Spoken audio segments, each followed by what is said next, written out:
ഞാനും ധാൻവിൻ്റെ മുടി വെട്ടാൻ പോകുന്ന കേട്ടാ. അപ്പോൾ വൈകുന്നേരമാണ് പോകുന്നത്. രാവിലത്തെ പണിയെല്ലാം ഒരുങ്ങിയിട്ട് വൈകുന്നേരം പോകാമെന്ന് വിചാരിച്ചിട്ട് അങ്ങനെ വൈകിട്ടാക്കിയതാണ് കേട്ടാ. അപ്പോൾ ഇതാ മുടിയെല്ലാം വെട്ടിക്കഴിഞ്ഞ് പിന്നെ ഞങ്ങൾ ഫാൻസിയിലേക്കാട്ടാ പോയത്. അപ്പോൾ ഫാൻസീൻ്റെ അടുത്തോട്ട് പോകുമ്പം തന്നെ നമുക്ക് കയറിയിട്ടില്ലെങ്കിൽ ഒരു വിഷമമല്ലേ. അങ്ങനെയുള്ള ആരെങ്കിലും ഉണ്ടെങ്കിൽ ഒന്ന് കമൻറ്റ് ചെയ്യണേ. എന്നെപ്പോലെയുള്ള ആരെങ്കിലും ഉണ്ടെങ്കിൽ ഒന്ന് കമൻറ്റ് ചെയ്യണം.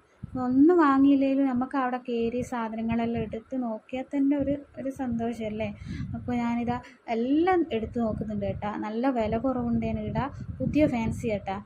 അപ്പോൾ നല്ല പുതിയ സാധനമാണ്, നല്ല വില കുറവുണ്ട്. മറ്റുള്ള ഫാൻസിനെക്കാട്ടും നല്ല വില കുറവുണ്ട്.